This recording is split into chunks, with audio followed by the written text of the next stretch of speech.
There were a lot of naysayers doing the film. I remember the initial line producer who I'd worked with another film was let go because he didn't get along with Terry, and he went back to New York and told my mother, who was really helping me finance the movie, that this film was a mess and, don't waste your money on this. My gut told me to believe in Terry, and I think that was a good lesson. I think I was introduced to Terry through my partner at the time, Paul Williams, who went to Harvard and was a good friend of Jake Brackman's. And Jake was good friends of Terry's back then, and there was a group of people I was very impressed by their intellect and good to be around. And I wanted to make films very, very much. I enjoyed the early experiences of working with Paul Williams, and the kind of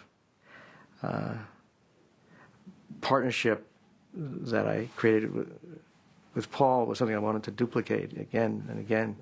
I grew up during the French New Wave and the whole auteur theory.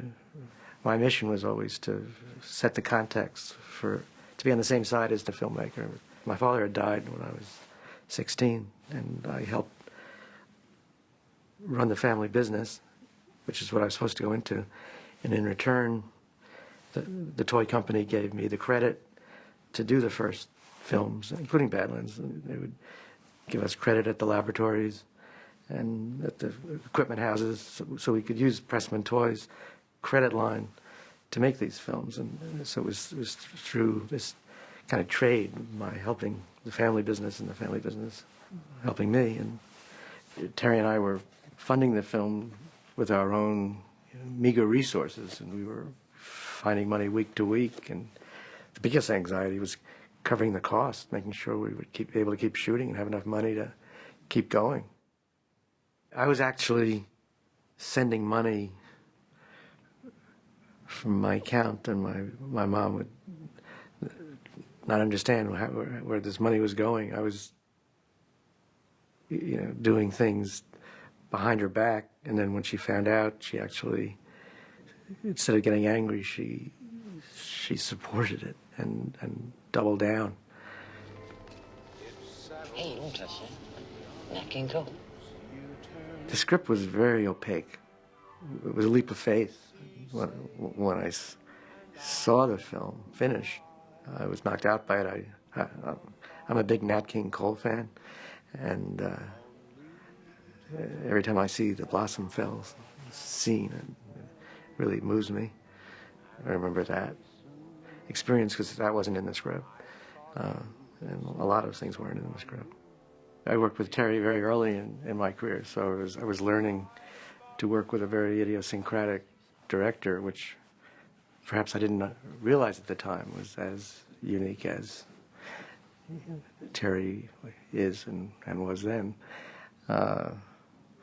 We had a short production schedule, but a very long second unit schedule when Terry went off with a very small crew and spent at least as much time as the full production doing second unit, capturing the nature and the environment around the Badlands area, which was at the time seemed unusual and provocative, but in hindsight it was very smart. I mean, Terry's always talked about the early French New Wave films, which were a big influence on him, Jules and Jim, and some of the films that we all were great admirers of at the time were done with very small, intimate crews. Things were set up well in advance and pretty well, but then there were personality issues, and we started out with one cameraman, Brian Probin, who we had worked with in the past, but it was very hot, and he was not taking it well. So he and Terry agreed to part ways, and then the assistant cameraman came on, and then Tak Fujimoto came in. So we had 3 cameramans during the course of the production. That was a frantic matter of solution, and amazingly the film seems seamless. because Terry had his vision.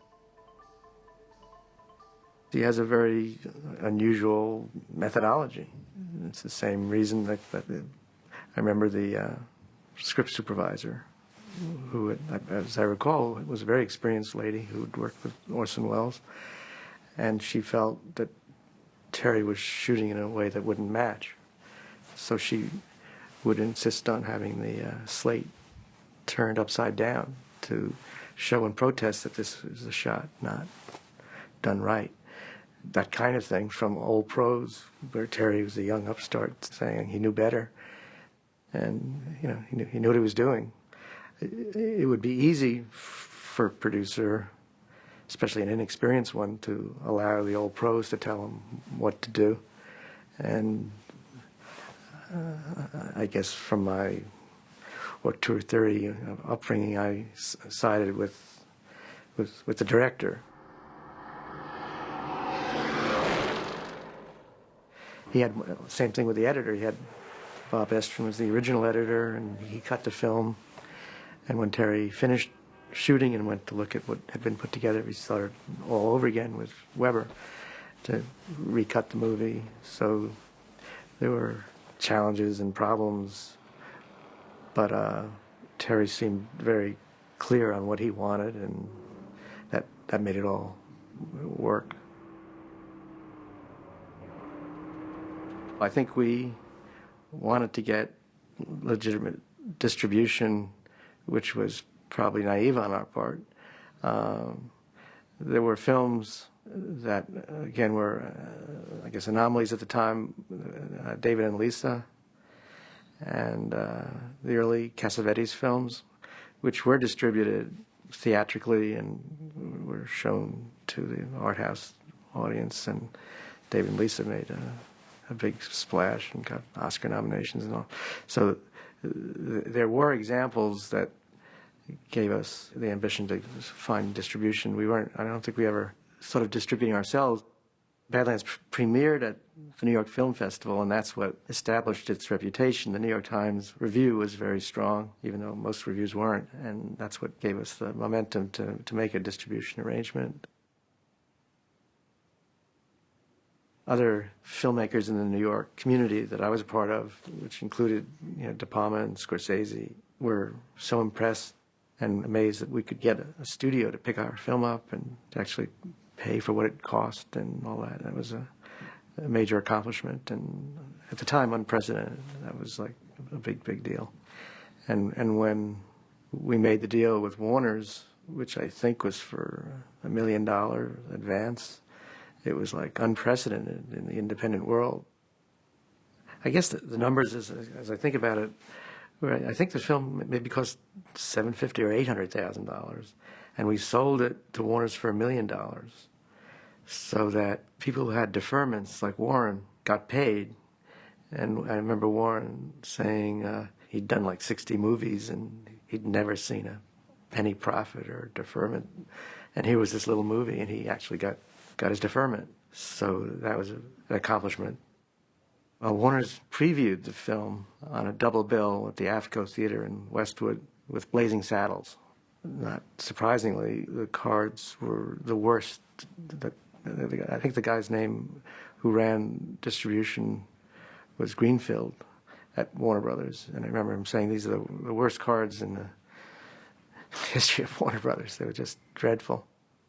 Most people, nowadays think it was a critically acclaimed film. It wasn't. There were a few very good reviews, including the Times, but by and large the reviews were very negative, and the business, was negligible.